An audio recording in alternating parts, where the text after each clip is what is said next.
Olá, meu nome é Luciana Húngaro, eu sou psicóloga aqui no espaço Reconstruir Psicologia e hoje nós vamos conversar com a psicóloga clínica Mônica. Bom dia, Lu, tudo bem? Bom dia. Fala um pouquinho da sua formação, Mônica, para nós. Falar um pouquinho da minha formação. Isso. Eu trabalho na área clínica já tem mais ou menos uns 15 anos. Eu sou formada há mais ou menos 25 anos. Então, a psicologia entrou na minha vida, eu era bastante novinha. Quando eu finalizei o curso, eu fui para outras áreas, né, da psicologia. Porque eu me formei, a gente tinha uma oportunidade melhor para trabalhar na área de gestão de pessoas. Foi assim que eu comecei na psicologia. Aí depois outras formações vieram acontecendo, eu fui me encaminhando para a clínica. Hoje eu estou na área clínica. Minhas últimas formações são voltadas para de cuidados paliativos. Fiz um aprimoramento em luto no último ano também, para contemplar um pouquinho mais essa questão dos atendimentos e trazer para o ambiente clínico um pouco mais de conhecimento e diversidade, né? Diversificar. Sim. Um pouquinho. Tá certo. E hoje eu fiz esse convite para você, né, para vir até aqui o nosso espaço, para nós falarmos sobre Alzheimer, né? No Brasil, eu estava fazendo uma pesquisa. No Brasil, nós temos aproximadamente aí uma média de novos diagnosticados de 2 milhões por ano de idosos diagnosticados, né? Eu sei que você tem aí uma vivência com Alzheimer. Você pode falar um pouquinho da doença Alzheimer, o que ela é? Tá. Eu acredito que essa questão dos números que trazem para a gente nas últimas pesquisas, primeiro porque eu acho que o diagnóstico está muito mais presente nas avaliações, né? A população está aumentando. Então, a gente tem algumas outras áreas que acabam contemplando essa questão. O Alzheimer é uma doença degenerativa, uma doença de longo prazo. Então, muito provavelmente, a pessoa que tem alguém com Alzheimer em casa vai ficar por anos cuidando desse processo. Em cuidados paliativos, a gente fala muito sobre essa questão de doenças degenerativas que levam o empenho da família por um prazo bastante longo, né, para cuidar. Sim. Então, o Alzheimer ele traz uma série de prejuízos. É importante talvez a gente quebrar um pouquinho essa cultura de que quem tem Alzheimer esquece das coisas. Na verdade não é um esquecimento, mas um comprometimento das funções cognitivas, da funcionalidade que essa pessoa tenha, né? Então nós temos um conjunto de fatores que vão trazendo prejuízo ao longo da vida dessa pessoa. Então quem tem Alzheimer ele não esquece. Ele perde essa capacidade de lembrar. Isso, exatamente. E ele vai tendo uma perda, sim, de várias capacidades. Então as pessoas falam às vezes, fulano esqueceu o nome, esqueceu uma data. Na verdade, o que tem ali é que ele não tem essa capacidade de buscar uma memória a longo prazo, né, de buscar algum fato extremamente relevante. Sim. Isso vai se perdendo. E como é feito o diagnóstico da pessoa com Alzheimer? Tá. Ela tem alguns sintomas e aí ela vai procurar o médico. Que sintomas são esses que levam essa pessoa a chegar até o médico e como é feito o diagnóstico? Olha, Lu, pela experiência que eu tenho, essa questão do diagnóstico ele começa a acontecer quando a família passa a perceber que tem alguma coisa estranha, diferente acontecendo em casa. Então, assim, é raro alguém chegar e falar, olha, eu tô tendo um problema e eu preciso, né, buscar um diagnóstico para Alzheimer. Pela experiência que eu tenho, assim, a família chega angustiada com alguns fatores, percebe algumas dificuldades que esse idoso tem, e aí a gente começa a fazer investigação. Como é que é feita essa investigação? Eu vou te falar do olhar da psicologia. Então, quando chega alguma questão nesse sentido, nós temos hoje a pessoa da neuropsicologia, que tem uma bateria de testes, consegue fazer esse tipo de avaliação. Se a gente começar essa avaliação pela questão da psicologia, muito provavelmente a gente vai encaminhar todo esse processo para o neuro. Então, nós temos envolvido neurologistas, psiquiatras. Então, existem outros profissionais que precisam ir validando cada processo investigativo que vai acontecendo no processo do Alzheimer. A equipe de neurociência e vamos dizer assim, eles têm também uns protocolos que você começa a entrar no diagnóstico apropriadamente do Alzheimer. Certo. Né? Então, você consegue... Chegou no diagnóstico do Alzheimer, aí essa equipe ou os profissionais envolvidos nisso vão começar cada um dentro da sua especialidade a trazer um tratamento possível para essa pessoa e para o familiar, que a gente sabe que o acompanhamento psicológico para quem é familiar é extremamente importante. E tem também testes laboratoriais para pegar o diagnóstico? Inevitavelmente vão ser feitos testes de imagem, né, neurologistas que vão fazer esse encaminhamento. Né? Então não é só clínico, tem laboratório também. Tem avaliação laboratorial, a gente tem os testes de imagem, tem as avaliações cognitivas. Então tem uma bateria de testes que precisa fechar, né? Para você ter certeza. E quais são os tipos de tratamentos, e aí voltado mais para a psicologia? Tá. O paciente que tem Alzheimer, ele consegue fazer uma terapia com um psicólogo? Ou a terapia ela é direcionada para a família ou as pessoas que cuidam desse idoso? Tá, então vamos lá. O paciente com Alzheimer, inevitavelmente ele vai estar no tratamento medicamentoso, né? Então a medicalização vai ter que entrar. Existem alguns remédios próprios para o Alzheimer, que o neuropsiquiatra vão encaminhar.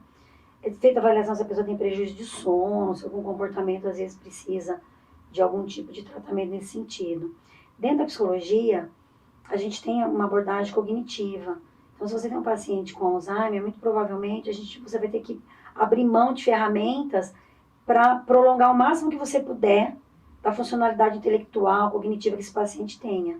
Então, assim, quando a gente fala de terapia, eu acredito que a terapia é muito mais indicada para os familiares aprenderem a lidar com todas as mudanças que o Alzheimer vai trazer ao longo do tempo. Até por causa do prejuízo que a pessoa que tem Alzheimer tem, né?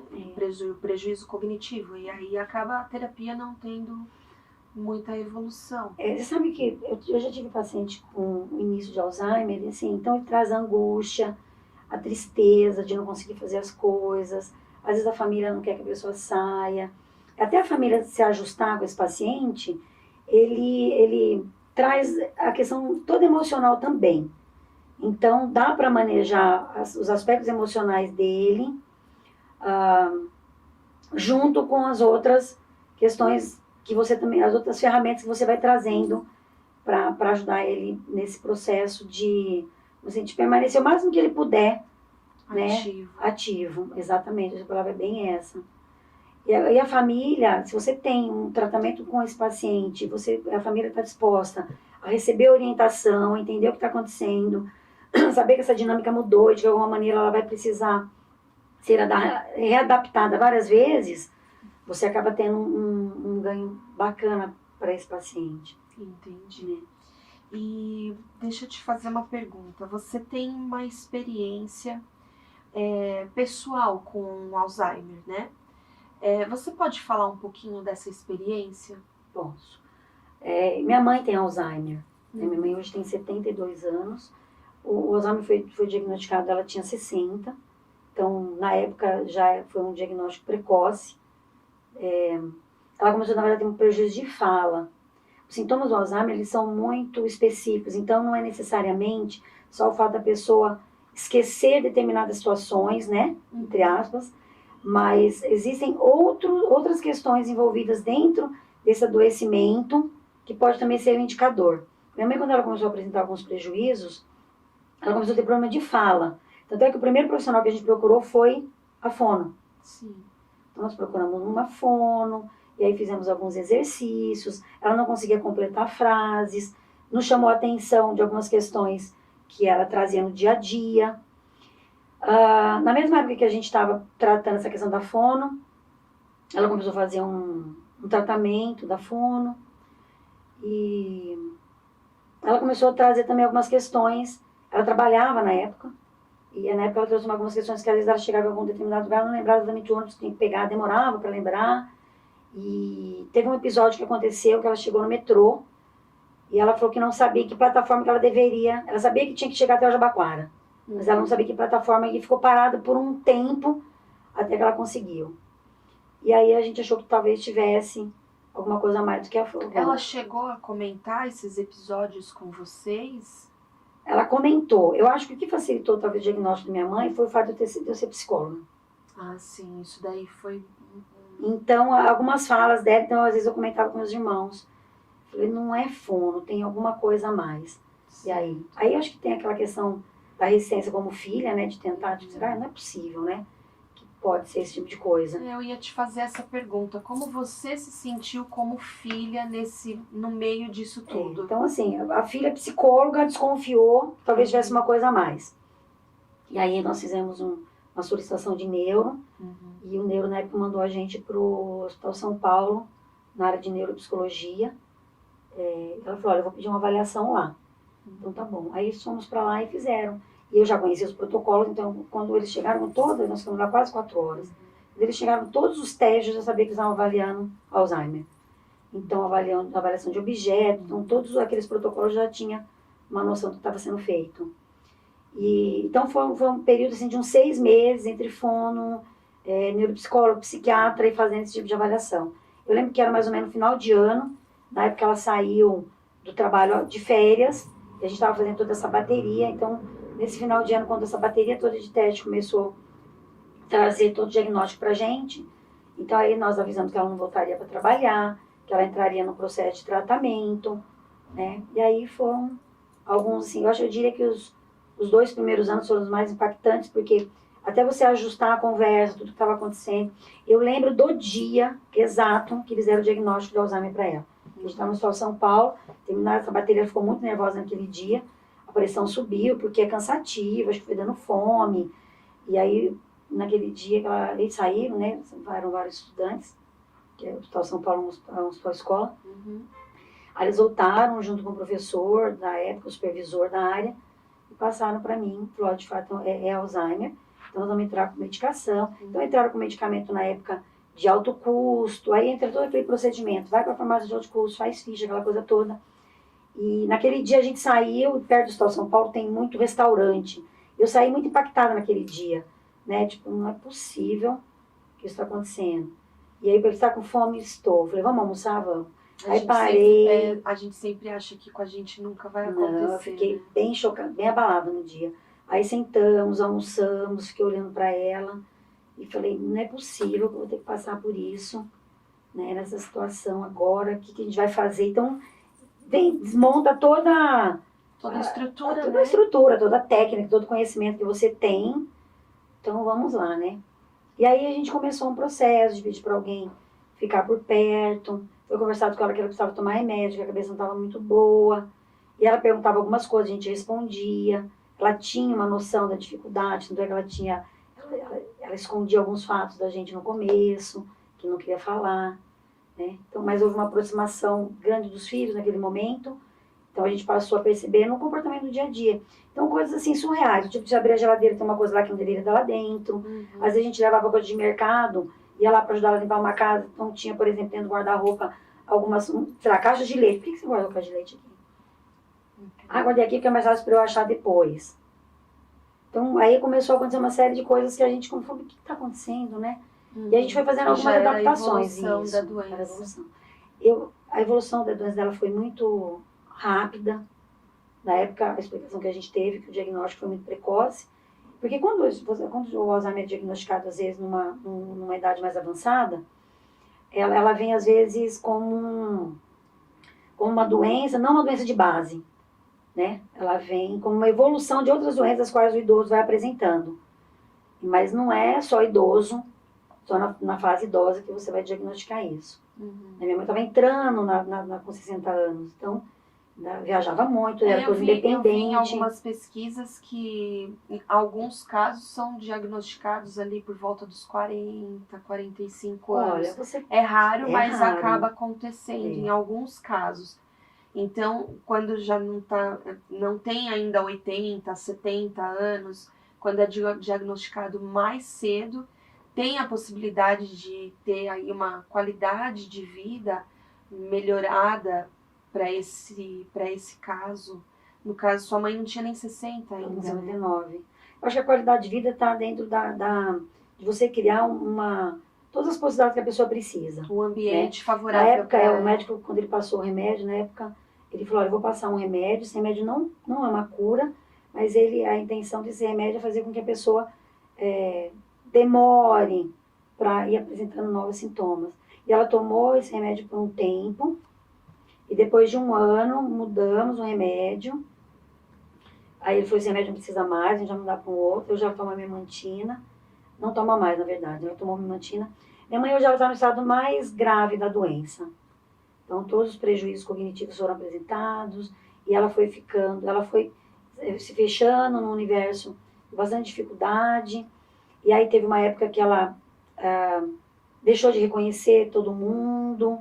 E aí a gente foi fazendo essa percepção. Eu acho que a fase mais difícil para nós, filhos, foi quando a gente teve que optar por uma clínica. A gente achou que era melhor, porque minha mãe ficou com Alzheimer, apresentou Alzheimer aos 60 anos. Todo mundo estava trabalhando, filho pequeno, filho na escola. Então, esse universo foi muito complicador. Então, ficou em casa com cuidador. Depois, quando começou a ter mais dificuldade para andar ou para comer, aí um cuidador de dia, um cuidador à tarde, né? A gente é muito grato até pela maneira como a gente conseguiu conduzir isso. A gente sabe que não é uma realidade, a gente sabe que é uma grande realidade, fica em casa e toda a família às vezes tem que se mobilizar para isso.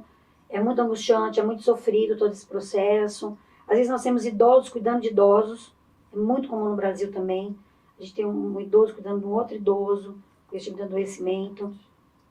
Mas assim, houve um entendimento nosso na época, e foi, na época ela ficou na clínica durante o dia, então a gente pegava só à tarde, meu irmão passava lá, tinha uma cunhada que ajudava também, então todo mundo da família acabou de alguma maneira se mobilizando. Família pequena, né? Sim. Mas se uniram para dar uma qualidade de vida boa para ela, né? Essa união não foi uma união rápida também, acho uma coisa bem importante, por isso que a família, quanto mais orientação busca, essa união vai acontecendo. Porque um entende de uma maneira, outro entende de outra, e a dinâmica da vida pessoal de cada um e da rotina é muito diferente. Então, no começo, para até ajustar, né, quem pega remédio, onde vai buscar, como é que funciona, como é que é a rotina de cada um, as coisas foram acontecendo. Muda muita coisa na vida da família toda, né? O importante mesmo é a terapia para a família inteira, né? É bom. Eu voltei a fazer terapia na época, eu estava um tempo sem terapia, porque a terapia tem muito disso, né? Você faz acompanhamento por uma época, você para. Mas quando minha mãe ficou doente, eu precisei voltar para terapia, porque eu não dei conta. Sim. Não dei conta. Tive umas DR, assim, com o Papai do Céu, sabe? Eu falei pra ele, você tá de brincadeira comigo, né? Que palhaçada é essa? Tive. Porque é bem isso mesmo. Vamos falando da questão pessoal que a gente vê no conceito daquilo que a gente passa. Sim. Você questiona, assim, conceitos religiosos, você questiona o conhecimento prático e técnico que você tem, dependendo da função. Então, se você é enfermeiro, se você é médico, né? Eu tenho pacientes hoje que são profissionais da área de saúde, que os pais têm o diagnóstico, que sentem a mesma situação. Então, não importa que profissão que você seja. Porque a gente acaba vira a mãe da mãe, né? Porque a gente acaba tendo que cuidar, cuidar e ser cuidado. E, no caso, ela é sua mãe. Você tem um olhar de filha para ela, né? Você espera algo dessa mãe e, de repente, por causa de uma doença, inverte esse papel. Você tem que olhar para ela com um olhar de mãe e não mais filho, né? Essa inversão é meio perigosa. Aliás, uma coisa que eu tratei muito em terapia uma época foi isso. Porque inverter o papel, inverter na questão dos cuidados. Você não pode inverter o papel sem esquecer que aquela pessoa que você está cuidando, ela tem uma biografia. Então, a gente vê muito essa questão, é uma coisa muito importante a gente pensar, principalmente familiar nesse sentido. Agora eu sou pai do meu pai, mãe da minha mãe, então a partir de agora eu conduzo as coisas do jeito que eu quero. E aí existe um conflito muito grande, porque aquele ser que está ali na sua frente, ele não é uma criança. Então, não é bem esse papel, né? Então, no questão do cuidado, sim. Então, eu vou passar a empenhar em mais cuidados. Mas uma pessoa que tem gostos, que tem uma história, que já tem uma mania. Então, às vezes é muito importante que isso seja muito preservado, Sim. com relação da pessoa que você está cuidando, né? Então, eu lembro que no curso, uma vez, alguém comentou de um caso de uma senhora quase 90 anos que tomava uma cervejinha preta toda semana, e aí quando começou essa história, os filhos queriam cortar a cervejinha preta, o médico falou, pelo amor de Deus, ela faz 50 anos que ela toma essa cervejinha preta, deixa a cervejinha preta aí para ela, vamos ver como é que a gente faz isso, né? Porque aí, se você inverte esse papel no sentido de proibir, agora eu vou castrar, conduzir, você começa a tirar a identidade da pessoa. Eu acho que a questão de cuidar com o paciente de Alzheimer é isso. Não tire a identidade dessa pessoa. Mônica, é muito comum a gente ver as famílias que cuidam de pessoas com Alzheimer brigando, maltratando, porque eu vejo isso como maus tratos, né? Você tá vendo ali a pessoa que, como você mesmo disse, já não tem mais aquela a deglutição, ela não consegue mais sentir vontade das necessidades de fazer xixi, de fazer o cocô, e a gente vê pessoas brigando, chega até a agressão física com esses idosos que têm Alzheimer, de acabei de te limpar, e você tá fazendo cocô de novo, sim, você acabou de trocar, engole essa comida. Em algum momento da sua vida, você passou por isso, viu isso acontecer, e o que você deixa para aquelas pessoas que estão nos assistindo sobre esse cuidado, né? Sobre o não fazer isso com esse idoso, porque ele não tem mais essas funções. E uma coisa importante que eu quero também colocar nessa pergunta, quando ele sente dor, por exemplo, uma infecção de urina, como que as pessoas em volta conseguem detectar que é uma infecção de urina, por exemplo, vou falar do caso da sua mãe, se ela já não fala mais, não anda mais, como que vocês descobrem ou percebem que ela está com infecção, que ela está sentindo dor? Tá, então vamos lá. Primeiro, a questão da falta de cuidado, das agressões e tudo mais, eu acho que é uma questão muito cultural, né? A gente tem, às vezes, pessoas que estão completamente despreparadas para fazer esse tipo de cuidado. Eu nunca tive uma experiência, assim, pessoal para atender. As pessoas que eu atendo, geralmente quando chega para solicitar algum tipo de atendimento, já são famílias que estão querendo entender o que está acontecendo. Então, estão dispostas a entender tudo que precisa, o que tem que fazer para melhorar, como que eu vou conduzir tudo isso. Já fiz reunião com filhos, então todo mundo junto, falou, vamos sentar aqui, né? Então, tá, a mãe está com Alzheimer, como é que a gente vai conduzir tudo isso? Então, essa família, quando você se dispõe a tentar entender o que está acontecendo, você começa a trilhar um caminho para o cuidado. Mas a questão da agressão e da falta de cuidado específico com esse tipo de idoso, eu acredito que é uma questão de falta de conhecimento total que a pessoa tenha. Então, ela não consegue enxergar essa pessoa realmente como uma pessoa doente. Então, tanto é que antigamente a gente tinha aquela questão da pessoa falar, a pessoa também é gaga, a pessoa não está boa e tudo mais. Por falta de conhecimento.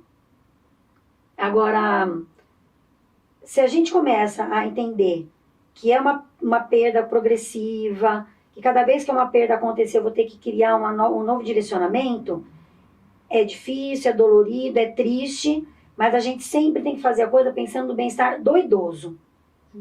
Né? Eu acho que a minha experiência pessoal foi muito isso. Toda vez que a gente discutia alguma mudança, alguma coisa que a gente ia para fazer, a gente falava assim, bom, a questão não é se é bom para mim ou é bom para você. O que será que vai ser bom para ela?